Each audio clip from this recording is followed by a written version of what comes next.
Nous sommes vendredi 3 mai 2024. Bonjour à tous et bienvenue.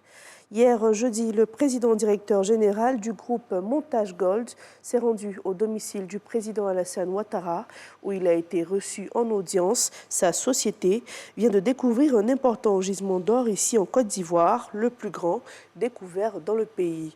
La mine a été baptisée Projet Koné et c'est ce que nous dit Viviane Naïm. Accompagné par le ministre des Mines, du Pétrole et de l'Énergie, Mamadou Sangafoua, le PDG du groupe canadien d'exploitation aurifère Montage Gold est venu annoncer ce jeudi 2 mai une très bonne nouvelle au président de la République Alassane Ouattara, à savoir la découverte d'un important gisement d'or de classe mondiale dans les départements de Kani et Dianra, dans le nord de la Côte d'Ivoire. Cet important gisement d'or est baptisé Projet Koné. Aujourd'hui, c'est avec grande fierté que nous annonçons la découverte du projet Koné. Ce sont 5 millions d'onces avec un potentiel de production de 300 000 onces par an.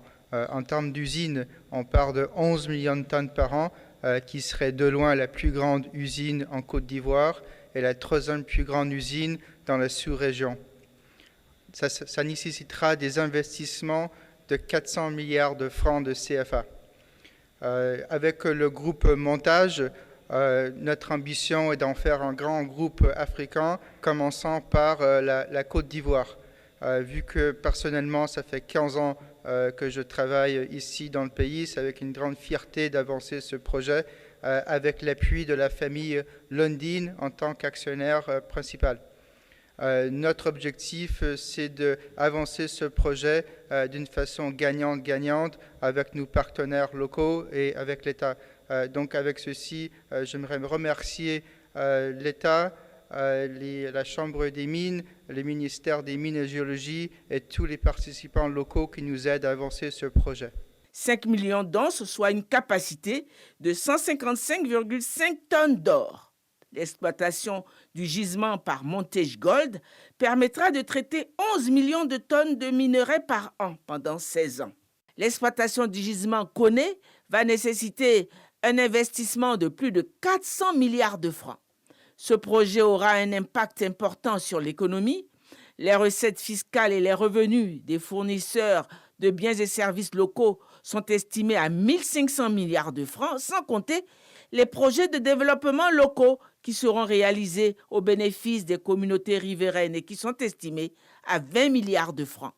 Le projet Koné va générer 2 500 emplois directs et indirects pendant la phase de construction de l'usine et 2 000 emplois directs et indirects lors de son exploitation.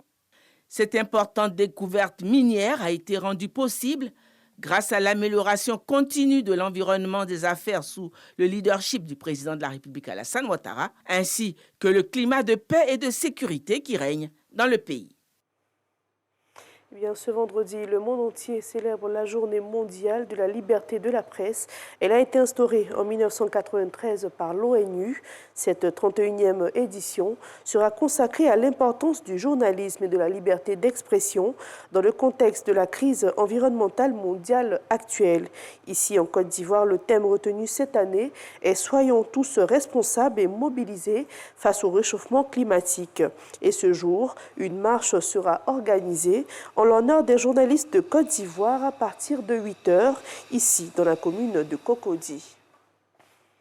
Dans le reste de l'actualité en RDC, le groupe armé M23 a annoncé avoir pris le contrôle de la ville de Roubaïa, dans le territoire du Massissi. La localité est située à une quarantaine de kilomètres au nord-ouest de Goma et a enregistré plusieurs jours d'affrontements. Sur les réseaux sociaux X, le porte-parole du groupe Willy Ngoma a indiqué que cette action a pour but de libérer la population.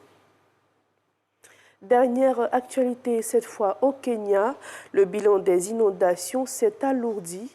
Au moins 188 personnes ont péri depuis le mois de mars. Le Kenya et plusieurs autres pays d'Afrique de l'Est sont frappés par des pluies torrentielles dues au phénomène météorologique El Niño. Un drame qui a occasionné le déplacement de 165 000 personnes et 90 autres sont portés disparus. Le gouvernement kényan a exhorté la population à demeurer en alerte. La présidence, quant à elle, a annoncé que la région côtière est susceptible d'être confrontée au cyclone Idaya. C'est tout pour ce 6h30. Merci de nous avoir suivis. L'information revient à 7h.